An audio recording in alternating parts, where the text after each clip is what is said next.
So okay. So next வந்துட்டு why RPA and benefits. ஏன் வந்து எல்லாரும் ஆர்பிஏன்னு சொல்றாங்க எல்லா கிளைண்ட்டும்? ஸோ எதுக்கு வந்துட்டு என்ன பெனிஃபிட்ஸ், பிசினஸ் பெனிஃபிட்ஸ் என்ன அப்படின்றதும் நம்ம தெரிஞ்சு வச்சுக்கணும்.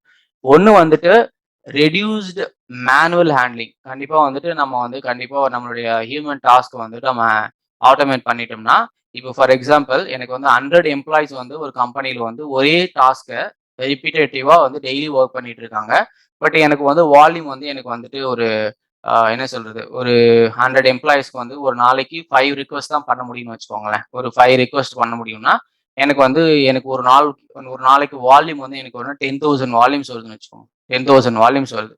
ஓகே, சாரி, 10,000 வால்யூம்ஸ் வருது. அதை ஸ்ப்ளிட் பண்ணி 100 எம்ப்ளாயிஸ்க்கு அலோகேட் பண்ணா எவ்வளவு வரும்? ஓகேங்களா, எவ்வளவு வரும்ன்றது தான் வந்து அலோகேஷன். ஸோ அதை வந்துட்டு கண்டிப்பா மேனுவல் ஹேண்ட்லிங் வந்து ரெடியூஸ் பண்ணுது. இப்போ நான் வந்து இந்த 100 எம்ப்ளாயிஸ் இருக்கிற இடத்துல லெட்ஸே நான் வந்து ஒரு 5 பாட்ஸை வந்து ஹையர் பண்ணலாம்.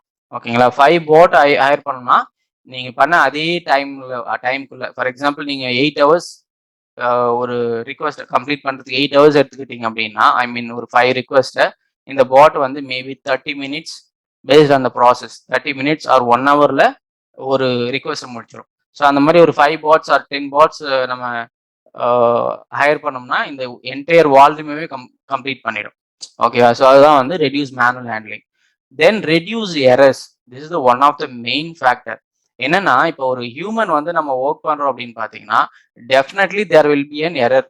சான்ஸ் நிறைய இருக்கு. ஓகேங்களா, 80% ஆஃப் சான்சஸ் இருக்கு. ஏன்னா நம்மளுடைய பிரெயின் வந்துட்டு நம்மளுடைய ஃபோக்கஸ் வந்து ப்ராசஸ்ல ஒரே மாதிரி இருக்காது.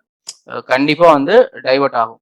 ஸோ அப்போ வந்து கண்டிப்பா எரர்ஸ்ன்றது வந்து மேனுவல் எரர்ஸ்ன்றது பாசிபிள். ஏன்னா நீங்க என்னதான் வந்து ஸ்டெப் நம்பர் 1, ஸ்டெப் நம்பர் 2, 3, 4 அப்படின்னு எஸ்ஓபியை ஃபாலோ பண்ணாலும் உங்களுக்கு இந்த 2, 3 ஹேண்டில் பண்ணும்போது 4ல கண்டிப்பா வந்து கொஞ்சம் டைவர்ட் ஆக சான்சஸ் இருக்கு. இல்லை ஏதாவது ஒரு மேனுவல் எரர் வந்து வரதுக்கான வாய்ப்பு இருக்கு. பட் நீங்க அதை பார்ப்பீங்க end of the month or end of the year வந்து பாத்தீங்கன்னா எரர்ஸ்க்குன்னே தனி ரிப்போர்ட்ஸே இருக்கும். ஓகேங்களா, ஸோ அதை வந்து பாட் வந்து எப்படி தப்பு பண்ணும்? பாட்டுக்கு வந்து நீங்க இந்த ரூல்ஸை வந்து ஃபீட் பண்ணிட்டீங்க 1, 2, 3, 4 அப்படின்னு ரூல்ஸை ஃபீட் பண்ணிட்டீங்கன்னா இந்த பாட் வந்து ரிப்பீட்டேட்டிவா எடுத்து பண்ணும்போது கண்டிப்பா வந்து எரர் வரதுக்கான சான்ஸே கிடையாது. ஓகேங்களா, ஸோ அதர் ஃபேக்டர் வந்து என்னன்னா இம்ப்ரூவ்டு எம்ப்ளாயி சாட்டிஸ்ஃபேக்ஷன். ஸோ என்ன, என் ஜாபே போக போகுது, அதுக்கப்புறம் என்ன சாட்டிஸ்ஃபேக்ஷன் அப்படின்லாம் வந்து கொஸ்டின் கிடையாது. யார் ஒருத்தங்க ஒரு ஒரு ஹியூமன் வந்துட்டு ரிப்பீட்டேட்டிவ் ஒர்க், ஓகேங்களா, ரிப்பீட்டேட்டிவ் ஒர்க் வந்து யார் வந்துட்டு ரிப்பீட்டேட்டிவா 1 மந்த் பண்ணலாம், 2 மந்த் பண்ணலாம், 1 இயர் பண்ணலாம், 2 இயர் பண்ணலாம். What if they are doing it 5, 10 years ரிப்பீட்டேட்டிவா பண்ணிட்டு இருந்தா எப்படி இருக்கும்? கண்டிப்பா அவங்களுக்கு ஒரு அவங்க டெய்லி பண்ற ஜாப்ல கண்டிப்பா ஒரு சாட்டிஸ்ஃபேக்ஷன் இருக்கவே இருக்காது. ஓகேங்களா, ஏன்னா நிறைய பேர் சொல்லி கேள்விப்பட்டிருப்பீங்க, நான் டெய்லியும் போறேன், என்ன அதே வேலை தான், அதே இதுதான், என்ன போய் புதுசா இருக்கு அப்படின்ற மாதிரி இருக்கும். ஸோ போட் வந்துட்டு இந்த ரிப்பிட்டேட்டிவ் டாஸ்க்கை இந்த ஸ்கோப்பை ஆக்குபை பண்ணதுக்கு அப்புறம் எம்ப்ளாய் வந்து தே ஆர் மூவிங் ஃபார்வர்டு. எங்க போறாங்க? எங்க வந்து அவங்களோட ஸ்கில்ல டெய்லி பேசிஸ்ல டிஃப்ரெண்டா அப்ளை பண்ண முடியுமோ அங்க they are moving. For example artificial learning, data science learn பண்ணலாம், artificial intelligent, machine learning.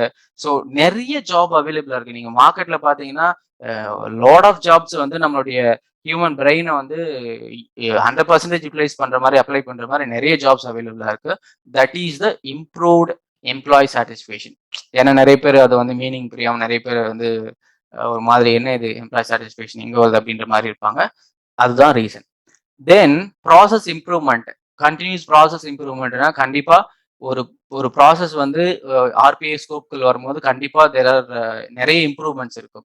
Cost wise, error handling wise. So இன்னும் பெட்டரா எப்படி ஹேண்டில் பண்றோம் அப்படின்ற இம்ப்ரூவ்மெண்ட்ஸ் நிறைய இருக்கும். ஏன்னா மேனுவல் ப்ராசஸ் ஹேண்டில் பண்ணும்போது அதுலயே நிறைய டைம் அவங்களுக்கு ஸ்பெண்ட் பண்ணிடுறதுனால அவங்க ரூட் காஸ் வந்து கண்டுபிடிக்க முடியாது, அந்த ப்ராசஸை இன்னும் ஸ்ட்ரீம்லைன் பண்ண முடியாது, அலைன் பண்ண முடியாது, இன்னும் எஃபெக்டிவா வந்து ஸ்டெப்ஸை வந்து குறைக்க முடியாது. ஏன்னா அவங்களுடைய ஃபோக்கஸ் ஃபுல்லாக அந்த வால்யூமை கண்ட்ரோல் பண்ணுறதுல தான் இருக்குமே தவிர அந்த ப்ராசஸை வந்து எப்படி இம்ப்ரூவ் பண்ணலாம், எஃபெக்டிவா எப்படி பண்ணலான்ற ஒரு தாட்டை வந்து அதில் அப்ளை பண்ண முடியாது.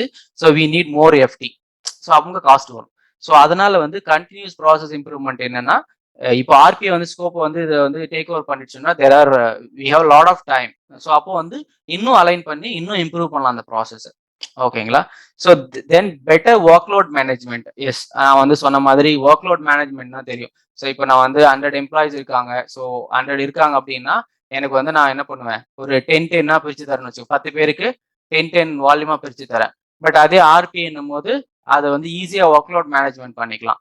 எனக்கு வந்து ஒரு 2 பாட் போட்டா போதும். ஓகே, 2 பாட் ஹையர் பண்ணோம்னா ஆட்டோமேட்டிக்கா அதுவே வந்து 1 பை 1ஆ பிக் பண்ணிக்கும். ஸோ அது கியூ பேஸ்டுன்னு சொல்லுவோம், பிக் பண்ணிக்கும். ஸோ அந்த ஒர்க்கை வந்து ஈஸியாக வந்து மேனேஜ் பண்ணிக்கலாம். ஸோ அது better workload management. So organisation பிஸ்னஸ்க்கு என்ன பெனிஃபிட் பார்த்தீங்கன்னா, அது வந்து காமன் தான். ப்ராஃபிட்டபிள், அப்புறம் அவங்களுக்கு ஃப்ளெக்சிபிளாக இருக்கும். அப்புறம் one of the same criteria employee satisfaction, அப்புறம் ப்ரொடக்டிவிட்டி. ஸோ மேனுவல் எஃப்டி பண்ணானா ஒரு நாளைக்கு 100 வால்யூம்ஸ் டிரான்சாக்ஷன் பண்ணுறானா, மேபி பாட் வந்து 1000 பண்ணலாம், 10,000 பண்ணலாம். ஸோ இது எல்லாமே வந்து பிஸ்னஸ் பெனிஃபிட் ஸ்கோப்குள்ள வரும். ஸோ ஆர்பிஏவோட பிஸ்னஸ் பெனிஃபிட்னு பார்த்தா profitable, flexible, responsive, employee satisfaction, productivity and engagement. So இதெல்லாம் வந்து ஒன் ஆஃப் த கீ ஃபேக்டராக வந்துட்டு why RPA and benefits of ஆர்பிஏல கொண்டு வரலாம்.